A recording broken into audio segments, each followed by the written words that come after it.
When a wife buys something, her husband thinks it belongs to him too. If he can't accept that, he suggests divorce. My husband Charles often tries to take things from me for no good reason. Once, he even wanted to give gifts I bought for my parents to his own family to make himself look good. When I confronted him about this, he looked shocked. Before I married Charles, my grandparents left me a valuable gift, a piece of property. They advised me to keep it a secret from Charles, even though he's my husband. They said I should keep quiet about having a source of income and enough money to live comfortably. I felt a bit sorry for Charles, but I chose to follow my grandparents' advice. After my grandfather, who had always taken care of me, passed away, I carried on with my life with Charles. Then, something happened. One day, when I checked the account where I saved money for our living expenses, I saw that $10,000 had been taken out. This account was mostly handled by me and meant to cover the costs of living that Charles and I shared.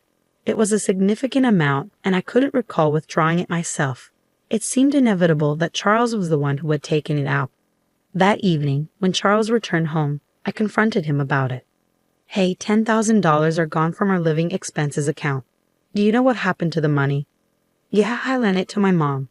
She was in some trouble," he replied casually, confirming that Charles had indeed lent the money to my mother-in-law, Lisa. "And you didn't think to inform me beforehand?" "It's all right, though. It's money I earned, so it's not a big deal. We have savings, so losing that amount won't hurt us. If Lisa needed help, I understand why you did it, but it would have been nice to hear about it from you first. After all, the account is for both of us. If it had been his own personal account from when he was single, it would have been acceptable, but withdrawing a large sum from our joint account without discussing it was a bit too much." When I sighed heavily at Charles's selfishness, he frowned and gave me an irritated look. Fine. I'll tell you next time." Charles dismissed me, clearly annoyed, and quickly walked away to the bathroom. I felt uneasy about the situation. He hadn't acted like this when we first got married. He used to listen to me sincerely. Is this how relationships change over time? A few days later, I had no choice but to visit my in-laws' house to deliver a package that had been mistakenly delivered to our address. "Oh, Megan, thanks for making the trip all the way here. Why don't you come inside since you've come all this way?" I had planned to just drop off the package at the door, but I couldn't refuse my parents-in-law's invitation, so I ended up in their living room, having tea. While there, I couldn't help but notice various luxurious items, expensive cosmetics, glamorous clothes, health products. Oh my, our wonderful son gave these to me as gifts. Since there was $10,000 in the bank account anyway, it seemed natural to spend it this way. However, knowing that Lisa needed money and Charles had lent her that exact amount, I couldn't shake the uneasy feeling that all of it had been spent on her luxury items. As I quietly sipped my tea, not able to muster a smile, my in-laws' cheerful expressions faded, replaced by a look of concern that seemed almost threatening. "Our son is so kind and thoughtful, showering me with gifts. But what about you? Are you being a good wife to him? There's something suspicious going on." "We've heard things, my father-in-law said, his tone implying accusation. "He's always blamed by you for spending money on me," my mother-in-law chimed in. Now it all makes sense. They looked at me with apprehension, as if Charles had painted himself as a victim for doing something generous. I started feeling increasingly weary of both my in-laws and my husband. I never expected to be treated so poorly and overlooked like this. Finally, the idea of divorce began to take shape in my mind.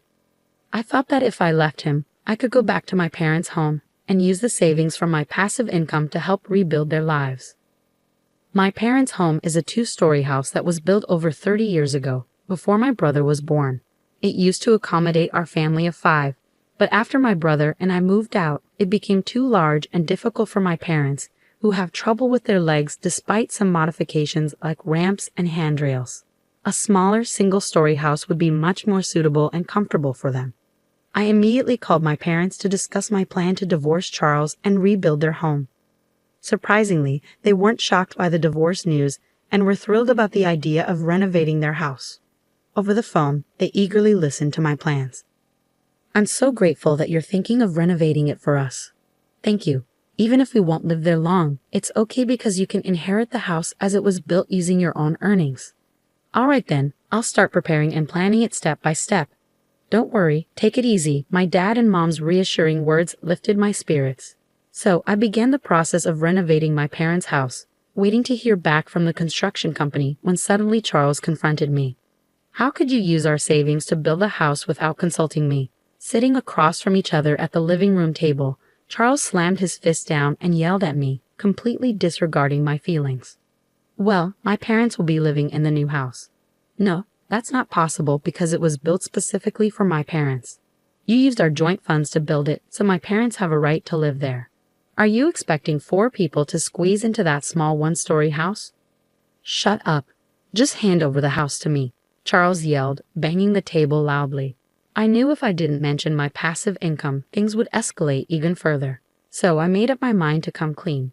Actually, I have passive income. I've actually been saving from the real estate my grandparents left me as a gift. I've used that passive income to pay for the house, so none of our shared money was used. As I admitted this, feeling guilty for breaking my promise to my grandparents, Charles in front of me shook his shoulders and began banging the table even harder. What kind of wife hides her income? You're playing with my money and hiding yours like this. As his anger flared and his face turned red, I realized why my grandparents had advised me to keep my passive income secret. Perhaps they already knew what kind of person Charles was. I'll take the house as part of the divorce settlement. And remember, the house you built as my wife is also mine. I'm the head of this family, and if you defy me, I'll divorce you.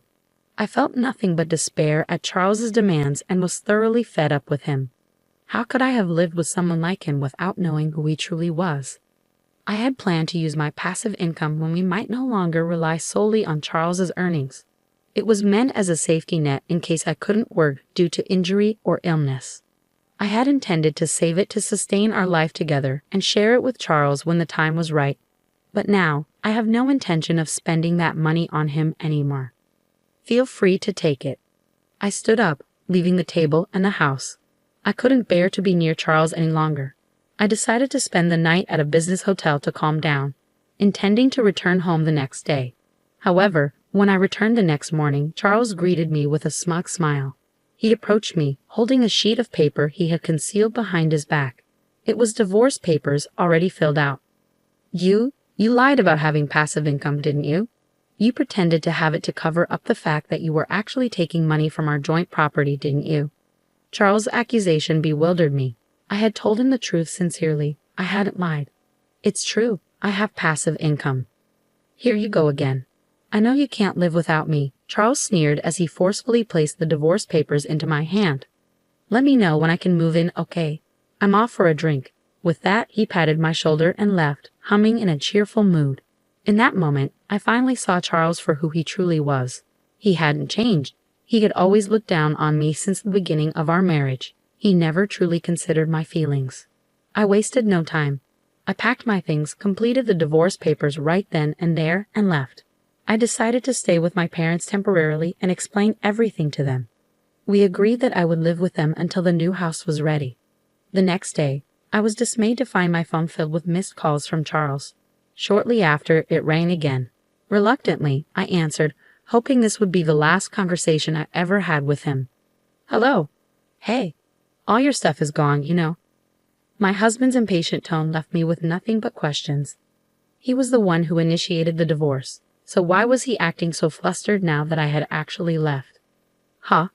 We're getting divorced, so it's normal for my things to be gone. I won't be coming back, so feel free to use the empty space however you like. I wondered if he sensed something different in my tone. There was silence from my husband for a few moments. Finally, it seemed he had realized that I indeed had passive income. Then, after another pause, he spoke in a surprisingly gentle voice I had never heard before.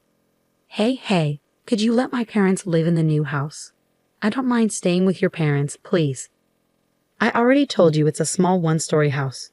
Please understand. I plan to surprise my parents with it. His request left me speechless. What was he thinking? Wanting to give away a house he didn't even buy and call it a surprise? It seemed reckless beyond belief. You don't care about our savings at all, do you? I've been stressing over the money I give you as an allowance and what we save for living expenses, trying hard to manage everything. That's beside the point here. You're careless with money and leave all the hassle to others. Then act like you did everything yourself when it comes to your parents, right? As I had meticulously prepared everything for my parents, my husband suddenly fell silent, fueling my frustration even more. It's shallow of you to act like you orchestrated it all and give the house to your parents. Ultimately, you've been trying to exploit my good intentions and take control of what's rightfully mine. There's no justification for you to trample on my feelings and intentions like this. I won't hand over the house I built with all my heart and soul for my parents just so you can show off to yours. I firmly rejected Charles's proposal, and he began to loudly rant in response. But husbands and wives are supposed to help each other. We're not married anymore, are we? I've already filed for divorce. On the same day my husband, now my ex-husband, handed me the divorce papers, I submitted them to the city office. He had wanted the divorce so eagerly, and I felt it was best to move on quickly. I was already in the process of reverting all the paperwork to what it was before we were married. My ex-husband said in disbelief, "Yeah, you've already filed. Why act surprised when you're the one who wanted the divorce?" "Oh, I didn't expect you to actually leave. Let's start over. Let's talk and try to make things work this time." How could he suggest such a thing now? This is a man who used our savings for his own mother, threatened divorce, and mocked me until the very end. I had no desire to reconcile with someone like him. "No, thank you. Please give my regards to your parents," I said cheerfully before hanging up on Charles. The next day, I continued to receive voicemails and messages from him, insisting we could start over and professing his love. But I sensed his motives were only about my property and wealth. To sever all ties, I promptly blocked him and his family from contacting me. Meanwhile, the new house was completed, and my parents and I moved in, enjoying our newfound comfort. Later, I met a mutual friend who knew Charles as well. I explained that we had divorced. My friend expressed sympathy and shared what had been happening with Charles and his family. Firstly, my ex-husband abruptly submitted his resignation letter at work, claiming he no longer needed to work hard because he had acquired real estate. He then disappeared, making himself unreachable to his colleagues. However, the next day, he apparently tried to retract his resignation. His bosses understandably reprimanded him for vanishing without notice and the disruption caused by his sudden resignation letter. The company questioned him about his behavior, but Charles couldn't admit he was relying on my income, so he attempted to fabricate an explanation. Eventually, though, the truth about our divorce came to light and his lies were exposed. As a result, the company refused to reconsider his employment. Charles, who mocked my passive income as probably fake, was actually trying to benefit from my earnings and impressed his parents by giving them a house as a gift. He didn't consider me or our future at all. When I think about that, I no longer have any feelings for my ex-husband. In fact, I feel relieved. I heard that he returned to his parents' home, where they must have been tough on him because he's now scrambling to find a new job. However, his departure from his last job has made it difficult for him to secure employment. It's safe to say he's facing the consequences of his actions. As for me, I live happily with my parents in a home I built myself. I have a job that I love, and I'm enjoying life. I had been saving my passive income for Charles and our future, but now I'll use it to support those who have supported me.